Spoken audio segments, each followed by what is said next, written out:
Praise God. ದೇವರ ನಾಮಕ್ಕೆ ಸ್ತೋತ್ರವಾಗಲಿ. ಇವತ್ತು ಸ್ವಲ್ಪ ಹೊತ್ತು ನಾವು ದೇವರ ವಾಕ್ಯವನ್ನು ಧ್ಯಾನ ಮಾಡುವ. ದೇವರ ವಾಕ್ಯ ಹೇಳ್ತದೆ, ಯೇಸು ಸ್ವಾಮಿ ಪುನರುತ್ಥಾನಾದ ಯೇಸು ಸ್ವಾಮಿ ತೋಮನ ಹತ್ರ ಮಾತಾಡುತ್ತಾನೆ. ನಾವು ನೋಡ್ಲಿಕ್ಕೆ ಹೋದ್ರೆ ನಮಗೆ ಸಿಗ್ತದೆ 21ನೇ ಅಧ್ಯಾಯ 19ನೇ ವಚನ ಓದಿದರೆ ನಮಗೆ ಸಿಗ್ತದೆ. 20ನೇ ಅಧ್ಯಾಯ 29ನೇ ವಚನ. ಯೇಸು ಅವನಿಗೆ, ನೀನು ನನ್ನನ್ನು ನೋಡಿದ್ದರಿಂದ ನಂಬಿದಿ, ನೋಡದೆ ನಂಬಿದವರು ಧನ್ಯರು ಎಂದು ಹೇಳಿದನು. ಇಲ್ಲಿ ಯೇಸು ಸ್ವಾಮಿ, ಪುನರುತ್ಥಾನಾದ ಯೇಸು ಸ್ವಾಮಿ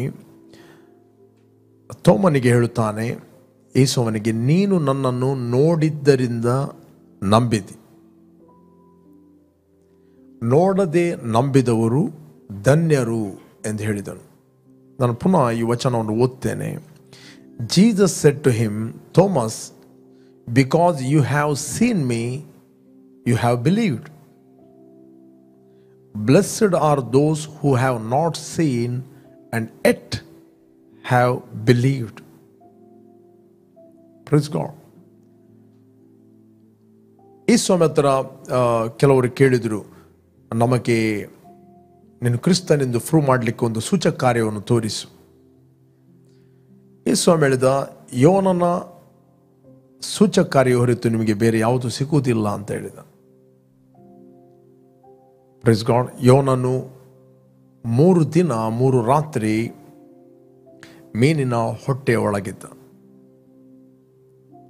ಓಕೆ, ಯಾಕೆ ಹೇಳಿದಂತ ಹೇಳಿದರೆ, ಅದು ಸತ್ಯವೇದದಲ್ಲಿ ಬರೆಯಲ್ಪಟ್ಟಿದೆ.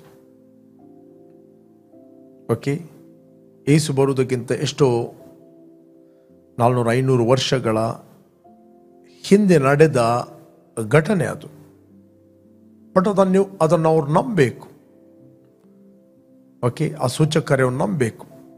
ಯೇಸು ಸ್ವಾಮಿಯಲ್ಲಿ ಪ್ರೆಸೆಂಟ್ ಇದ್ದಾಗ ಅವರ ಹತ್ರ ಮಾತಾಡಿದ. ಯೇಸು ಸ್ವಾಮಿ ಶಾರೀರಿಕವಾಗಿ ಆತನು ಶಿಷ್ಯರೊಟ್ಟಿಗೆ 3.5 ವರ್ಷ ಇದ್ದ. 3.5 ವರ್ಷ ಆತನು ಹಳೆ ಒಡಂಬಡಿಕೆಯಿಂದ ಆತನ ವಿಷಯವಾಗಿ ಬರೆಯಲ್ಪಟ್ಟ ಎಲ್ಲ ಮಾತುಗಳನ್ನು ಅವರಿಗೆ ವಿವರಿಸಿ ಹೇಳಿದ. ಕ್ರಿಸ್ತನು ಇಂಥ ಶ್ರಮೆಯನ್ನು ಅನುಭವಿಸಿ, ಬಾಧೆಯನ್ನು ಅನುಭವಿಸಿ, ಆತನು ಹೂಣಲ್ಪಟ್ಟು ಪುನರುತ್ಥಾನಾಗುತ್ತಾನೆ, ಮಹಿಮೆಯ ಪದವಿಗೆ ಸೇರುತ್ತಾನೆ. ಆತನು ಮೋಶೆ ಮತ್ತು ಕೀರ್ತನೆ ಪ್ರವಾದಿಗಳ ಗ್ರಂಥವನ್ನು ಆಧಾರ ಮಾಡಿಕೊಂಡು ಆತನ ವಿಷಯದಲ್ಲಿ ಶಿಷ್ಯರಿಗೆ 3.5 ವರ್ಷ ಮಾತಾಡಿದ. ಬಟ್ ಯೇಸು ಸ್ವಾಮಿ, ಪುನರುತ್ಥಾನಾದ ಯೇಸು ಸ್ವಾಮಿ ಪ್ರತ್ಯಕ್ಷನಾದಾಗ ಅನೇಕ ಸತಿ ಪ್ರತ್ಯಕ್ಷನಾಗ್ತಾನೆ. ನಾವು ನೋಡಲಿಕ್ಕೆ ಹೋದರೆ ನಮಗೆ ಸಿಗ್ತದೆ 20ನೇ ಅಧ್ಯಾಯ 24ನೇ ವಚನ. ಯೋಹಾನ ಸುವಾರ್ತೆಯಲ್ಲಿ 20ನೇ ಅಧ್ಯಾಯ 24ನೇ ವಚನ. ಯೇಸು ಬಂದಾಗ 12 ಮಂದಿ ಶಿಷ್ಯರೊಳಗೆ ಒಬ್ಬನಾದ ದಿದುಮನೆನಿಸಿಕೊಳ್ಳುವ ತೋಮನು ಅವರ ಸಂಗಡ ಇರಲಿಲ್ಲ. ಓಕೆ, ಇರಲಿಲ್ಲ. 25ನೇ ವಚನ ಹೇಳ್ತದೆ, ಆದ್ದರಿಂದ ಉಳಿದ ಶಿಷ್ಯರು ನಾವು ಸ್ವಾಮಿಯನ್ನು ನೋಡಿದ್ದೇವೆ ಎಂದು ಅವನಿಗೆ ಹೇಳಿದರು. ಅದಕ್ಕೆ ಅವನು, ನಾನು ಆತನ ಕೈಗಳಲ್ಲಿ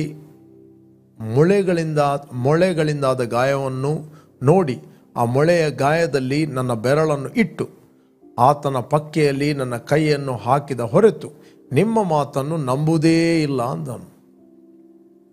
ಓಕೆ, ನಂಬುವುದೇ ಇಲ್ಲ ಅಂದನು. ಓಕೆ, 26ನೇ ವಚನ. 8 ದಿವಸಗಳಾದ ಮೇಲೆ ಆತನ ಶಿಷ್ಯರು ತಿರುಗಿ ಒಳಗಿದ್ದಾಗ ತೋಮನವರ ಸಂಗಡ ಇದ್ದನು. ಬಾಗಿಲುಗಳು ಮುಚ್ಚಿದ್ದವು. ಇಲ್ಲಿ ಬೈಬಲ್ ಹೇಳ್ತಿದೆ, ಬಾಗಿಲುಗಳು ಮುಚ್ಚಿದ್ದವು. Mark this word. ಆಗ ಯೇಸು ಬಂದು ನಡುವೆ ನಿಂತು, ನಿಮಗೆ ಸಮಾಧಾನವಾಗಲಿ ಅಂದನು.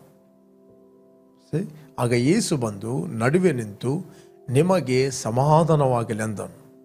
ಶಾಲೋಮ್, peace to you. Okay, next. ಆಮೇಲೆ ತೋಮನಿಗೆ, ನಿನ್ನ ಬೆರಳನ್ನು ಈ ಕಡೆ ಚಾಚಿ ನನ್ನ ಕೈಗಳನ್ನು ಮುಟ್ಟಿ ನೋಡು, ನಿನ್ನ ಕೈ ಚಾಚಿ ನನ್ನ ಪಕ್ಕೆಯಲ್ಲಿ ಹಾಕು, ನಂಬದವನಾಗಿರಬೇಡ, ನಂಬುವನಾಗು ಎಂದು ಹೇಳಿದನು. 12 ಶಿಷ್ಯರು ಅಲ್ಲಿ ಒಬ್ಬನು ಇರಲಿಲ್ಲ. ಯೇಸು ಸ್ವಾಮಿ ಹತ್ರ ಮಾತಾಡಿದ. 12 ಶಿಷ್ಯರು 11 ಮಂದಿ ಶಿಷ್ಯರು ತೋಮನ ಹತ್ರ ಹೇಳ್ತಾರೆ. ಓಕೆ, ನಾವು ನೋಡ್ತೇವೆ ಅಲ್ಲಿ ಇನ್ನೊಬ್ಬ ಇರಲಿಲ್ಲ, ಯೂದನು ಕೂಡ ಇರಲಿಲ್ಲ. ಇಲ್ಲಿ ಬೈಬಲ್ ಹೇಳ್ತದೆ 24ನೇ ವಚನದಲ್ಲಿ 12 ಮಂದಿ ಶಿಷ್ಯರಲ್ಲಿ ಓದುವ ನಾವು 24ನೇ ವಚನ. 24. ಯೇಸು ಬಂದಾಗ 12 ಮಂದಿ ಶಿಷ್ಯರಲ್ಲಿ ಒಬ್ಬನಾದ ದಿದುಮನೆನಿಸಿಕೊಳ್ಳುವ ತೋಮನವರ ಸಂಗಡ ಇರಲಿಲ್ಲ ಹೇಳ್ತದೆ. ಓಕೆ, ಇವನಿರಲಿಲ್ಲ. ಶಿಷ್ಯರು ಅವನ ಹತ್ರ ಹೇಳ್ತಾರೆ, ನಾವು ಸ್ವಾಮಿಯನ್ನು ನೋಡಿದೆವು, ಸ್ವಾಮಿ ಪುನರುತ್ಥನಾಗಿದ್ದಾನೆ, ನಾವು ನೋಡಿದೆವು, ಎಲ್ಲ ಮಾತನ್ನು ಹೇಳಿದಾಗ ತೋಮನ್ ಹೇಳ್ತಾನೆ, ನಿಮ್ಮ ಮಾತನ್ನು ನಾನು ನಂಬುವುದಿಲ್ಲ, ನನಗೆ ನೋಡಬೇಕು, ಅವನ ಕೈಗಳಿಗೆ ನನ್ನ ಬೆರಳನ್ನು ಹಾಕಬೇಕು, ಅಕ್ಕ ಪಕ್ಕೆಗೆ ನಾನು ಮುಟ್ಟಬೇಕು, ಆಗ ಮಾತು ನಾನು ನಂಬುತ್ತೇನೆ ಹೇಳಿದ. ಈ ಮಾತನ್ನು ಉಳಿದ ಶಿಷ್ಯರು ಹೋಗಿ ಯೇಸು ಸ್ವಾಮಿಗೆ ಹೇಳಲಿಲ್ಲ. ಬಟ್ ಅವ್ರು ಏನು ಡಿಸ್ಕಸ್ ಮಾಡ್ತಾ ಇದ್ದರು, ಅವ್ರು ಏನು ಒಬ್ಬಂಟಿಕರಿಗೆ ಮಾತಾಡಿದರು, ಕಾಣದ ಲೋಕದಲ್ಲಿರುವ ಯೇಸು ಆತನದನ್ನು ಕೇಳ್ತಾ ಇದ್ದಾನೆ, ನೋಡ್ತಾ ಇದ್ದಾನೆ. ಪ್ರಿಯರೇ, ದೇವರ ವಾಕ್ಯ ಹೇಳಿದೆ, ಭಕ್ತರು ಒಬ್ಬರಿಗೊಬ್ಬರು ಅವ್ರು ಏನು ಮಾತಾಡ್ತಾರೆ, ನೀವೇನು ವೈಯಕ್ತಿಕವಾಗಿ ಡಿಸ್ಕಸ್ ಮಾಡ್ತೀರಿ, ಏನು ಒಳಗಿನ ಕೋಣೆಯಲ್ಲಿ ಡಿಸ್ಕಸ್ ಮಾಡ್ತೀರಿ, ಎಲ್ಲವನ್ನು ಒಬ್ಬನು ಕೇಳುವ ಆತನಿದ್ದಾನೆ. His Jesus. ಅವರು ಏನು ಡಿಸ್ಕಸ್ ಮಾಡಿದರು, ಏನು ಅವರ ಮಾತುಕತೆ ಆಯಿತು, ಇವರು ಸ್ವಾಮಿಯ ಬಗ್ಗೆ ಹೇಳಿದರು, ಅವನು ನಂಬಲಿಲ್ಲ, ಅವನು ಹೇಳಿದ ಆತನ ಪಕ್ಕೆಯನ್ನು ನಾನು ಮುಟ್ಟಬೇಕು, ಆತನ ಕೈಗಳನ್ನು ನಾನು ಮುಟ್ಟಬೇಕು, ಏನು ಅವರು ಡಿಸ್ಕಸ್ ಮಾಡಿದಿರು ಅದೆಲ್ಲವನ್ನು ಈ ಸ್ವಾಮಿ ಕೇಳಿದ್ದಾನೆ. ಯಾಕಂದರೆ ಆತನು ಕಾಣದ ಲೋಕದಲ್ಲಿದ್ದಾನೆ. ರೈಟ್, ಕಾಣದ ಲೋಕದಲ್ಲಿದ್ದಾನೆ. ಇಲ್ಲಿ ನಾನು ಪುನಃ ಬರ್ತೇನೆ, ದೇವರ ವಾಕ್ಯ ಇದು ಕೂಡ ಹೇಳ್ತದೆ. ಮಲಕಿಯ ಗ್ರಂಥದಲ್ಲಿ ನಾವು ಓದಿದ್ರೆ ನಮಗೆ ಸಿಗ್ತದೆ 2:15 ವಚನ. ಓಕೆ, 3:16 ವಚನ, 3 chapter 16 verse.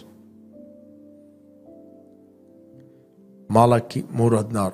ಇಂಥ ಮಾತುಗಳನ್ನು ಕೇಳಿ ಯೆಹೋವನ ಭಕ್ತರು ಒಬ್ಬರಿಗೊಬ್ಬರು ಮಾತಾಡಿಕೊಳ್ಳಲು ಯೆಹೋವನು ಕಿವಿಗೊಟ್ಟು ಆಲಿಸಿ ಭಯಭಕ್ತಿಯಿಂದ ತನ್ನ ನಾಮಸ್ಮರಣೆ ಮಾಡುವವರ ಹೆಸರುಗಳನ್ನು ತನ್ನ ಮುಂದೆ ಜ್ಞಾಪಕದ ಪುಸ್ತಕದಲ್ಲಿ ಬರೆಸಿದನು. ಪುನಃ ನಾನು ಓದ್ತೇನೆ, ಮಾಲಕಿ 3 chapter 16 verse. ಇಂಥ ಮಾತುಗಳನ್ನು ಕೇಳಿ ಯೆಹೋವನ ಭಕ್ತರು ಒಬ್ಬರಿಗೊಬ್ಬರು ಮಾತಾಡಿಕೊಳ್ಳಲು ಯೆಹೋವನು ಕಿವಿಗೊಟ್ಟು ಆಲಿಸಿ ಭಯಭಕ್ತಿಯಿಂದ ತನ್ನ ನಾಮಸ್ಮರಣೆ ಮಾಡುವವರ ಹೆಸರುಗಳನ್ನು ತನ್ನ ಮುಂದೆ ಜ್ಞಾಪಕದ ಪುಸ್ತಕದಲ್ಲಿ ಬರೆಸಿದನು. Praise god. ಕಾಣದ ಲೋಕದಲ್ಲಿ ಇರುವ ದೇವರು ನಮ್ಮನ್ನು ನೋಡುತ್ತಾನೆ, ನಮ್ಮ ವಿಷಯದಲ್ಲಿ ಕೇಳುತ್ತಾನೆ ಎಂದು ಗ್ರಹಿಸುವಂಥದ್ದೇ the fear of God. The fear of God, ದೇವರ ಭಯ ಅಂತ ಹೇಳಿದರೆ ಇಟ್ಸ್ ದ ರೆವರೆನ್ಸ್. ದೇವರಿಗೆ ನಾವು ಘನತೆಯನ್ನು ಸಲ್ಲಿಸುವುದು. ನಾವು ಯಾರ ಬಗ್ಗೆ ಮಾತಾಡುವಾಗ, ಯಾರ ಬಗ್ಗೆ ಕೇವಲವಾಗಿ ಮಾತಾಡುವಾಗ, ಅಪನಂಬಿಕೆಯ ಮಾತುಗಳನ್ನು ಮಾತಾಡುವಾಗ ನಮಗೆ ಒಂದು ಗೊತ್ತಿರಬೇಕು, ಕಾಣದ ಲೋಕದಲ್ಲಿರುವ ದೇವರು ಕೇಳುತ್ತಾನೆ. ಲಿಸ್ನಿಂಗ್. ದೇವರು ಯಾವತ್ತೂ ಅಪನಂಬಿಕೆಯ ಮಾತುಗಳನ್ನು ಇಷ್ಟಪಡುವುದಿಲ್ಲ. ಅಪನಂಬಿಕೆ ಮಾತಾಡುತ್ತದೆ, ನಂಬಿಕೆ ಮಾತಾಡುತ್ತದೆ. We are faith people. ನಾವು ಫೇತನ್ನು ಮಾತಾಡುವವರು, ಅಪನಂಬಿಕೆಯ ಮಾತುಗಳನ್ನು ಮಾತಾಡುವವರಲ್ಲ. ದೇವರಿಗೆ ಅಪನಂಬಿಕೆಯ ಮಾತುಗಳು ಇಷ್ಟವಾಗುವುದಿಲ್ಲ. ದೇವರು ಇಸ್ರಾಯೇಲ್ ಜನರಿಗೆ ಹೇಳಿದ, ನೀವು ಹೋಗಿರಿ ಕಾನಾನ್ ದೇಶವನ್ನು ಸ್ವಾಧೀನ ಮಾಡಿಕೊಳ್ಳ್ರಿ ಎಂದು ಹೇಳಿ ಸುಮಾರು 12 ವ್ಯಕ್ತಿಗಳನ್ನು ಕಳುಹಿಸಿದ, ಕುಲಕ್ಕೆ ಒಬ್ಬನಂತೆ ಆರಿಸಿಕೊಂಡು. ಅವರು 12 ಮಂದಿಯಲ್ಲಿ 10 ಮಂದಿ ರಾಂಗ್ ರಿಪೋರ್ಟ್ ತಂದು ಬಂದರು, 10 ಮಂದಿ ಸುಳ್ಳು ರಿಪೋರ್ಟನ್ನು ತಂದು ಬಂದರು. ಸುಳ್ಳು ರಿಪೋರ್ಟನ್ನು ತಂದು ಬಂದು ಇಲ್ಲಿ ಇದ್ದ ಎಲ್ಲ ಸಮೂಹದವರನ್ನು ಗಲಿಬಲಿಪಡಿಸಿದರು. ಈ ಸುಳ್ಳು ವೈಲ್ಡ್ ಫೈರ್ ಆಗಿ ಹರಡಿತ್ತು, ನಾವು ನೋಡ್ತೇವೆ. ಓಕೆ, ಸುಳ್ಳು ರಿಪೋರ್ಟನ್ನು ತಂದರು. ಬಟ್ ಇಬ್ಬರು ಮಾತ್ರ, ಕಾಲೇಬ ಮತ್ತು ಯೋಶುವ ಮಾತ್ರ ಅವರು ನಂಬಿಕೆಯ ಮಾತುಗಳನ್ನು ಮಾತಾಡಿದರು. ದೇವರು ಹೇಳ್ತಾನೆ, ನನ್ನ ಸೇವಕನಾದ ಕಾಲೇಬ ಮತ್ತು ಯೋಶುವನು ಯಥಾರ್ಥವಾಗಿ ಮಾತಾಡಿದಂತೆ ನೀವು ಮಾತಾಡಲಿಲ್ಲ ಹೇಳ್ತಾನೆ. ಇವರು ಗುಣಗುಟ್ಟುವ ಮಾತುಗಳನ್ನು ನಾನು ಕೇಳಿದ್ದೇನೆ. ಅಂತ ದೇವರು ಹೇಳಿದ. ಈ 10 ಮಂದಿ ರಾಂಗ್ ರಿಪೋರ್ಟನ್ನು ತಂದು 6,20,000 ವರ್ಷ ಮೇಲ್ಪಟ್ಟ ಪುರುಷರು ನಾವು ನೋಡ್ತೇವೆ, ಅವರು ಎಲ್ಲರೂ ಅರಣ್ಯದಲ್ಲಿ ಸತ್ತರು. ಯಾಕೆ? ಅಪನಂಬಿಕೆಯ ಮಾತುಗಳನ್ನು ಮಾತಾಡಿ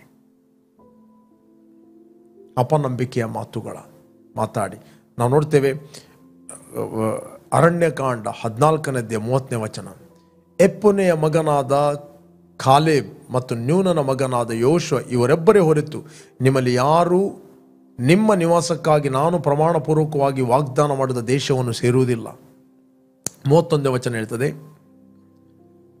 14:31, ಅದರ ಪರರ ಪಾಲಾಗುವುದೆಂದು ನೀವು ಹೇಳಿದ ನಿಮ್ಮ ಚಿಕ್ಕ ಮಕ್ಕಳನ್ನು ಅಲ್ಲಿಗೆ ಸೇರಿಸುವೆನು. ನೀವು ಬೇಡವೆಂದು ಹೇಳಿದ ದೇಶವನ್ನು ಅವರು ಅನುಭೋಗಿಸುವರು. 32,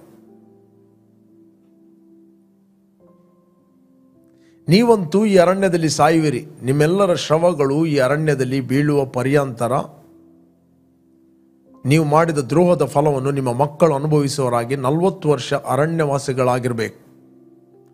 ನೀವು ಆ ದೇಶವನ್ನು ಸಂಚರಿಸಿ ನೋಡಿದ 40 ದಿನಗಳಿಗೆ ಸಮನಾಗಿ ದಿನವೊಂದಕ್ಕೆ 1 ಸಂವತ್ಸರ ಮೇರೆಗೆ 40 ವರ್ಷ ನಿಮ್ಮ ಪಾಪದ ಫಲವನ್ನು ಅನುಭವಿಸುವವರಾಗಿ ನಾನು ಕೈಬಿಟ್ಟವರ ಗತಿ ಎಂಥದೆಂದು ತಿಳಿದುಕೊಳ್ಳಬೇಕು. ಇದು ಯೆಹೋವನೆಂಬ ನಾನೇ ಹೇಳಿದ ಮಾತು. ನನಗೆ ವಿರುದ್ಧವಾಗಿ ಕೂಡಿಕೊಂಡಿರುವ ಈ ದುಷ್ಟ ಸಮೂಹದವರೆಲ್ಲರಿಗೆ ಈ ಮಾತಿನ ಮೇರೆಗೆ ಮಾಡುತ್ತೇನೆ. ಈ ಅರಣ್ಯದಲ್ಲಿ ಇವರೆಲ್ಲರೂ ಸಾಯಬೇಕು ಎಂದು ಹೇಳಿದನು. ಯಾಕೆ? 28ನೇ ವಚನ ನಾವು ಓದಿದರೆ ನಮಗೆ ಸಿಗ್ತದೆ. 28 ನೀನು ಅವರಿಗೆ ಹೀಗೆ ಹೇಳಬೇಕು, ಯೆಹೋವನು ಹೇಳುವುದೇನೆಂದರೆ, ನನ್ನ ಜೀವದಾಣೆ, ನೀವು ನನಗೆ ಕೇಳಿಸುವಂತೆ ಆದುಕೊಂಡ ಪ್ರಕಾರವೇ ನಾನು ಮಾಡುತ್ತೇನೆ. ಅರಣ್ಯಕಾಂಡ 14:28 ದೇವರು ಹೇಳ್ತಾನೆ, ನೀವು ನನಗೆ ಕೇಳಿಸುವಂತೆ, ಏನೆಲ್ಲ ನಾನು ಕೇಳುವಂತೆ ಆಡಿದ ಮಾತುಗಳಿದೆ ನೋಡಿ, ಅದನ್ನೇ ನಾನು ಮಾಡುತ್ತೇನೆ. ಇಬ್ಬರು ಹೇಳಿದರು, ದೇವರು ನಮ್ಮ ಸಂಗಡ ಇದ್ದಾನೆ, ನಾವು ಕಾನಾನ್ ದೇಶಕ್ಕೆ ಹೋಗುತ್ತೇವೆ, ಕಾನಾನ್ ದೇಶಕ್ಕೆ ಸ್ವಾಧೀನಪಡಿಸ್ತೇವೆ. ಆದರೆ ಅದರಲ್ಲಿ 10 ಮಂದಿ ಮಿಸ್ಗೈಡ್ ಮಾಡಿದ್ರು. 10 ಮಂದಿ ಅವರು ನೋಡಿದ್ರು, ದೇವರೊಟ್ಟಿಗೆ ಅವರು ಎಗ್ರಿ ಆಗಲಿಲ್ಲ, ಅವರ ಪರಿಸ್ಥಿತಿಯೊಟ್ಟಿಗೆ ಎಗ್ರಿ ಆದರೂ ಈ 6 ಲಕ್ಷ ಜನರನ್ನು ಅವರ ಸುಳ್ಳುಗಳಿಂದ ಗಲಿಬಿಲಿಪಡಿಸಿದರು.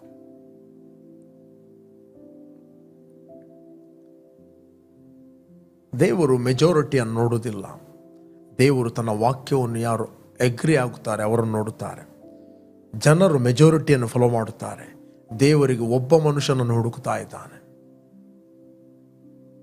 ದೇವರು ಹೇಳ್ತಾರೆ, ನಾನು ಭೂಲೋಕದಲ್ಲೆಲ್ಲ ನನ್ನ ದೃಷ್ಟಿಯನ್ನು ಪ್ರಸರಿಸಿ ಯಥಾರ್ಥ ಹೃದಯವುಳ್ಳವರಿಗೋಸ್ಕರ ನನ್ನ ಪ್ರತಾಪವನ್ನು ತೋರಿಸಲು ನಾನು ಎಚ್ಚರವಾಗಿದ್ದೇನೆ. ನೀನು ಈ ಕಾರ್ಯದಲ್ಲಿ ಆಸನಿಗೆ ದೇವರು ಹೇಳ್ತಾನೆ, ನೀನು ಬುದ್ಧಿಹೀನನಾಗಿದ್ದೆ. ಪ್ರೇರೆ, ಕಾಣದ ಲೋಕದಲ್ಲಿ ಇರುವ ದೇವರು ನೀವು ಏನು ಮಾತಾಡುತ್ತೀರಿ? ಇಡೀ ದಿನ ಅಪನಂಬಿಕೆಯ ಮಾತುಗಳನ್ನು ಮಾತಾಡ್ತಿರೋ ಅಥವಾ ನಂಬಿಕೆಯ ಮಾತುಗಳನ್ನು ಮಾತಾಡ್ತಿರೋ? ನಂಬಿಕೆಯ ಮಾತುಗಳನ್ನು ಒಬ್ಬರಿಗೊಬ್ಬರು ಭಕ್ತರು ಒಬ್ಬರೊಬ್ಬರಿಗೆ ನೀವು ಎನ್ಕರೇಜ್ ಮಾಡ್ತಿರೋ? ದೇವರು ಕೇಳ್ತಾನೆ. ಇಲ್ಲಿ ದೇವರು 14:28 ಹೇಳಿದ, ನನ್ನ ಜೀವದಾಣೆ, ನೀವು ನನಗೆ ಕೇಳಿಸುವಂತೆ ಅಂದುಕೊಂಡ ಪ್ರಕಾರವೇ ನಾನು ಮಾಡುತ್ತೇನೆ. ಇಲ್ಲಿ ನಾವು ತೋಮನ ಬಗ್ಗೆ ನೋಡ್ತಾ ಇದ್ದೇವೆ. ತೋಮನು ಅಪನಂಬಿಕೆಯ ಮಾತುಗಳನ್ನು ಮಾತಾಡಿದ. ಅವನ ಪಕ್ಕಿಯನ್ನು ನಾನು ಮುಟ್ಟುವುದಿಲ್ಲ, ಆತನ ಕೈಗಳಿಗೆ ನಾನು ಬೆರಳು ಹಾಕುವುದಿಲ್ಲ, ನಿಮ್ಮ ಮಾತನ್ನು ನಾನು ನಂಬುವುದೇ ಇಲ್ಲ ಅಂತ ಹೇಳಿದ. ಈ ಮಾತನ್ನು ಕಾಣದ ಲೋಕದಲ್ಲಿರುವ ಯೇಸು ಕೇಳ್ತಾ ಇದ್ದಾನೆ.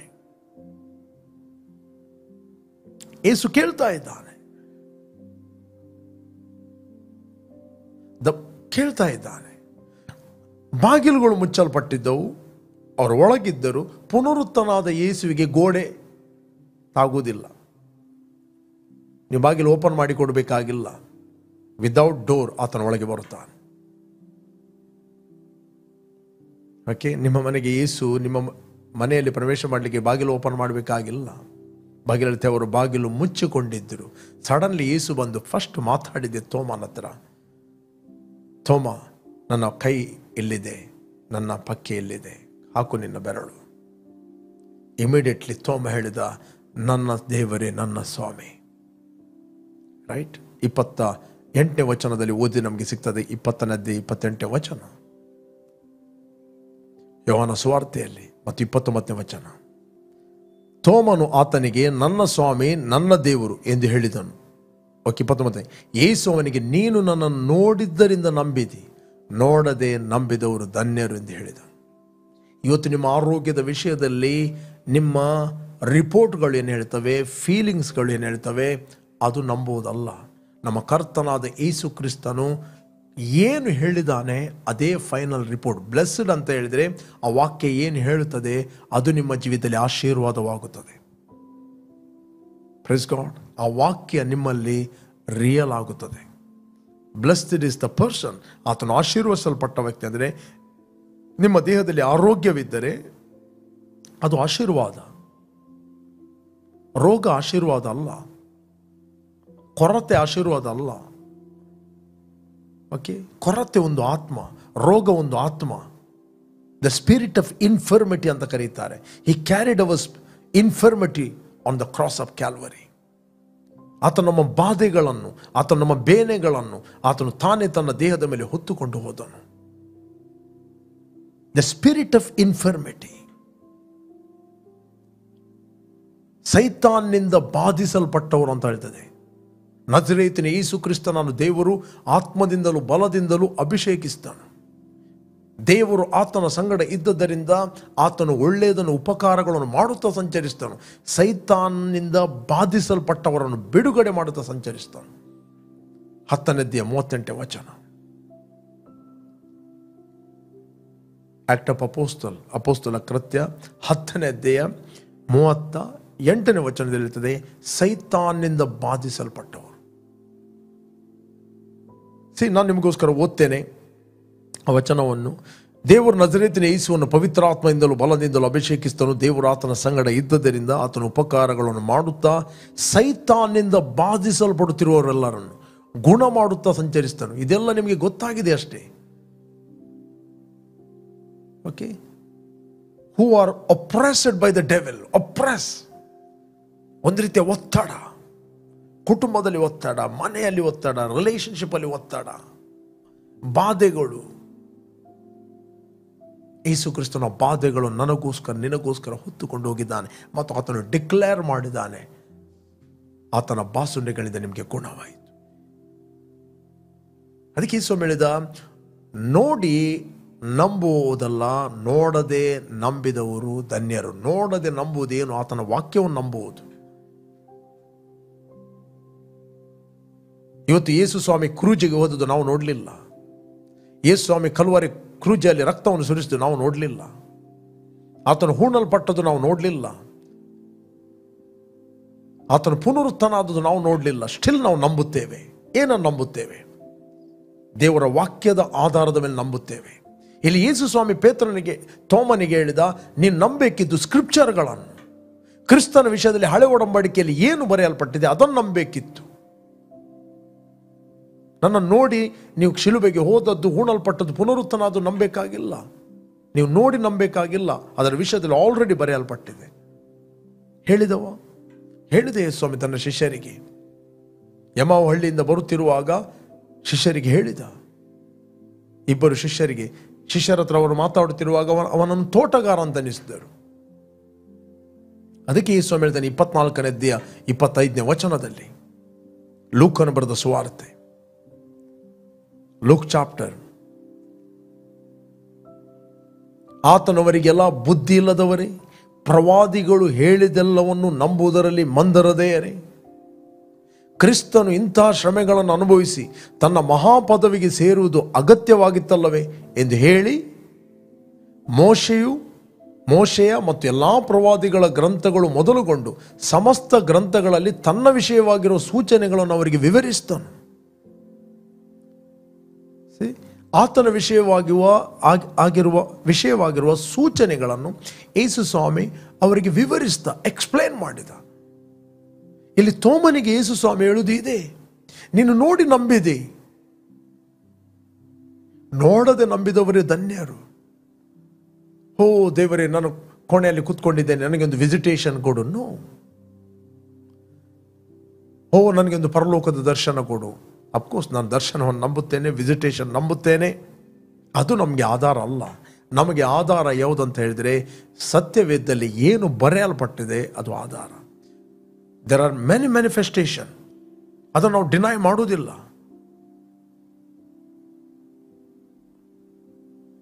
ಯೇಸುಸ್ವಾಮಿ ಅವರಿಗೆ ಮ್ಯಾನಿಫೆಸ್ಟ್ ಆದ, ಯೇಸುಸ್ವಾಮಿ ಅವರಿಗೆ ವಿಸಿಟ್ ಮಾಡಿದ, ಯೇಸುಸ್ವಾಮಿ ಇನ್ನೊಂದು ಗೈಡ್ ಮಾಡಿದ ಅಂತ ಹೇಳಿದರೆ, ಇದನ್ನು ನಂಬುವುದಲ್ಲ, ನೀವು ವಾಕ್ಯವನ್ನು ನಂಬಬೇಕು.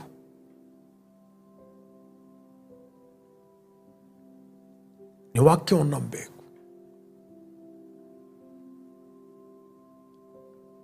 ನಾವು ವಾಕ್ಯವನ್ನು ನಂಬುವುದಾದರೆ ಯಾವಾಗಲೂ ನಾವು ದೇವರಿಗೆ ಭಯ ಪಡುವರಾಗುತ್ತೇವೆ.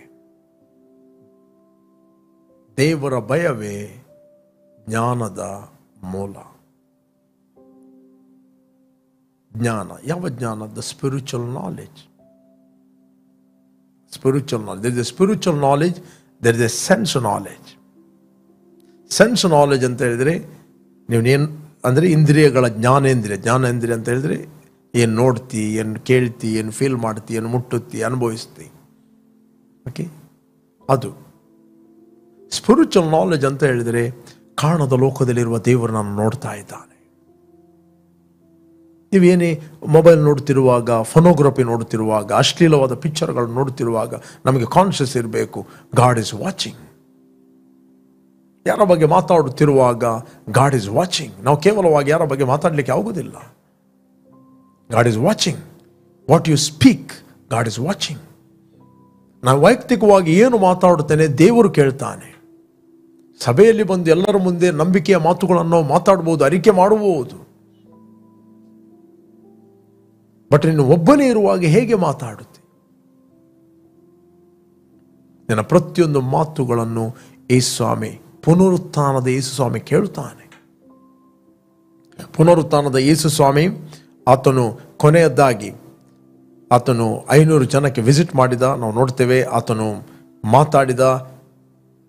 120 ಮಂದಿ ಆತನ ಪವಿತ್ರಾತ್ಮಗೋಸ್ಕರ ವೆಯ್ಟ್ ಮಾಡಿದರು. ಆತನು ಪರಲೋಕಕ್ಕೆ ಒಯ್ಯಲ್ಪಟ್ಟಾಗ ನಾವು ನೋಡ್ತೇವೆ 1:9 ವಚನ, ಆಕ್ಟ್ ಆಫ್ ಅಪೋಸ್ಟಲ್. ಈ ಮಾತುಗಳನ್ನು ಹೇಳಿದ ಬಳಿಕ ಅವರು ನೋಡುತ್ತಾ ಇದ್ದ ಹಾಗೆ ಆತನು ಏರಿಸಲ್ಪಟ್ಟನು. ಮೋಡವು ಆತನು ಕವಿದುಕೊಂಡಿದ್ದರಿಂದ ಅವರ ಕಣ್ಣಿಗೆ ಮರೆಯಾದನು. ಓಕೆ, 10ನೇ ವಚನ, ಆತನು ಹೋಗುತ್ತಿರುವಾಗ ಅವರು ಆಕಾಶದ ಕಡೆಗೆ ದೃಷ್ಟಿಸಿ ನೋಡುತ್ತಾ ಇರಲಾಗಿ ಶುಭ್ರ ವಸ್ತ್ರಧಾರಿಗಳಾದ 2 ಪುರುಷರು ಪಕ್ಕನೆ ಅವರ ಹತ್ತಿರ ನಿಂತುಕೊಂಡು, ಗಲಿಲಾಯದವರೇ, ನೀವು ಯಾಕೆ ಆಕಾಶದ ಕಡೆಗೆ ನೋಡುತ್ತಾ ನಿಂತಿದ್ದೀರಿ? ನಿಮ್ಮ ಬಳಿಯಿಂದ ಆಕಾಶದೊಳಗೆ ಸೇರಿಸಲ್ಪಟ್ಟಿರುವ ಈ ಯೇಸು ಯಾವ ರೀತಿಯಲ್ಲಿ ಆಕಾಶದೊಳಗೆ ಹೋಗಿರುವುದನ್ನು ನೀವು ಕಂಡಿರೋ ಅದೇ ರೀತಿಯಲ್ಲಿ ಬರುವನು ಎಂದು ಹೇಳಿದನು. ಹಾಗೇ ಬರ್ತಾನೆ ಅವನು ಸಣ್ಣವನಾಗಿ ದೊಡ್ಡವನಾಗಿ ಬರುವುದಿಲ್ಲ. ಪುನರುತ್ಥಾನದ ಯೇಸು ಸ್ವಾಮಿ ಅದೇ ರೀತಿ ಆತನು ಬರುತ್ತಾನೆ. ಅದೇ ರೀತಿ ನಾವು ಕ್ರಿಸ್ತನಲ್ಲಿ ಇದ್ದೇವೆ. ಸ್ಪಿರಿಚುವಲ್ ವರ್ಲ್ಡಲ್ಲಿ ಆತನು ನಮ್ಮ ಒಂದೊಂದು ಮಾತುಗಳನ್ನು ಆತನು ಕೇಳುತ್ತಾನೆ. ತೋಮನು ಅಪನಂಬಿಕೆಯ ಮಾತನ್ನು ಮಾತಾಡಿದ, ಅಪನಂಬಿಕೆಯ ಮಾತುಗಳನ್ನು ಮಾತಾಡಿದ್ದು ಯೇಸು ಸ್ವಾಮಿ ಕೇಳಿದ್ದಾನೆ. ಅದಕ್ಕೋಸ್ಕರ ಫಸ್ಟ್ ಬಂದು 8ನೇ ದಿನದಲ್ಲಿ, ಆಫ್ಟರ್ 8 days ಫಸ್ಟ್ ಬಂದು ಅವನು ತೋಮನ ಹತ್ರ ಮಾತಾಡೋದು. ತೋಮನ ಹತ್ರ ಹೇಳ್ತೇನೆ, ನೀನು ನೋಡಿದ್ದರಿಂದ ನಂಬಿದ್ದಿ, ನೋಡದೆ ನಂಬಿದವರು ಧನ್ಯರು. Praise God. ಒಂದು ವೇಳೆ ನೋಡದೆ ನಂಬುವಂಥದ್ದು ದಟ್ ಇಸ್ ಫೇತ್. ನೋಡಿ ನಂಬುವಂಥದ್ದು ಅದು ನಂಬಿಕೆ ಅಲ್ಲ, ಅದು ಅಪನಂಬಿಕೆ. ಅನ್ಬಿಲೀಫ್. God hate unbelief. ದೇವರು ಅಪನಂಬಿಕೆಯನ್ನು ಹೇಟ್ ಮಾಡುತ್ತಾನೆ. ವಿತೌಟ್ ಫೇತ್, ನಂಬಿಕೆ ಇಲ್ಲದೆ ಯಾರು ದೇವರನ್ನು ಮೆಚ್ಚಿಸಲಿಕ್ಕೆ ಆಗೋದಿಲ್ಲ. ಓಕೆ, ನಾವು ಹೇಳ್ತೇವೆ ನಮ್ಮ ಆರಾಧನೆಯಲ್ಲಿ ದೇವರು ಮೆಚ್ಚಬೇಕಂತ. ಹೇಗೆ ಮೆಚ್ಚುವುದು? ನಮ್ಮ ಆರಾಧನೆಯನ್ನು ದೇವರು ಮೆಚ್ಚುವುದು ನಾವು ನಂಬಿಕೆಯಿಂದ ಮಾಡಿದಾಗ. ನೀವೆಷ್ಟು ಚಪ್ಪಾಳೆ ಬಡಿತೀರಿ, ಎಷ್ಟು ಜಂಪ್ ಹೊಡಿತೀರಿ, ಎಷ್ಟು ನೀವು ಡ್ಯಾನ್ಸ್ ಮಾಡ್ತೀರಿ, ಅದಲ್ಲ ದೇವರಿಗೆ ಮೆಚ್ಚುಗೆ ಆಗುವಂಥದ್ದು. ದೇವರಿಗೆ ಮೆಚ್ಚುಗೆ ಆಗುವಂಥ ಆರಾಧನೆ ಯುವರ್ ಫೇತ್. ಬೈಬಲ್ ಹೇಳ್ತದೆ, ದೇವರ ಕನಿಕರವನ್ನು ನಿಮ್ಮ ನೆನಪಿಗೆ ತಂದುಕೊಂಡು ನಿಮ್ಮಲ್ಲಿ ಕೇಳಿಕೊಳ್ಳುವುದೇನೆಂದರೆ, ನೀವು ನಿಮ್ಮ ದೇಹಗಳನ್ನು ಅಂದರೆ ಅದರ ಇಂದ್ರಿಯಗಳನ್ನು ದೇವರಿಗೆ ಮೀಸಲಾಗಿಯೂ ಸಜೀವವಾದ ಯಜ್ಞವಾಗಿ ಸಮರ್ಪಿಸಿರಿ. ಇಹಲೋಕದ ನಡವಳಿಕೆಯನ್ನು ಅನುಸರಿಸದೆ ನೂತನ ಮನಸ್ಸನ್ನು ಹೊಂದಿದವರಾಗಿ ಪರಲೋಕದವರಾಗಿರಿ. ಇದೇ ದೇವರಿಗೆ ವಿವೇಕಪೂರ್ವಕವಾದ ಆರಾಧನೆ. This the true worship. ಯಾಕಂದರೆ ನೀನು ಆತ್ಮದಲ್ಲಿ ಆರಾಧನೆ ಮಾಡುವಂಥದ್ದು, ದಟ್ ಈಸ್ ಫೇತ್, ನಾಟ್ ಫೇಲಿಂಗ್ಸ್. ಅದೇ ದೇವರಿಗೆ ಮೆಚ್ಚುಗೆ ಆಗುವ ಆರಾಧನೆ. ಆರಾಧನೆ ಅಂತ ಹೇಳಿದರೆ ಫಿಸಿಕಲಿ ಕೇವಲ ಎಂಟರ್ಟೈನ್ಮೆಂಟ್ ಅಲ್ಲ. ಓಕೆ, ಓನ್ಲಿ ಡ್ಯಾನ್ಸ್, ಚಪ್ಪಾಳೆ ಪಡೆಯುವಂಥದ್ದು ಅದರಲ್ಲಿರ್ಬೋದು, ತೊಂದರೆ ಇಲ್ಲ.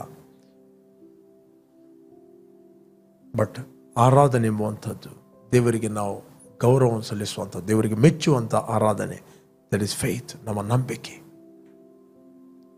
ಇವತ್ತು ಯೇಸು ಕ್ರಿಸ್ತನ ರಕ್ತದ ಮೂಲಕ ದೇವರು ನಮ್ಮ ಆಂತರ್ಯವನ್ನು ಶುದ್ಧೀಕರಿಸ್ತಾನೆ. ಜೀವವುಳ್ಳ ದೇವರನ್ನು ನಾವು ಆರಾಧನೆ ಮಾಡುವಂತೆ.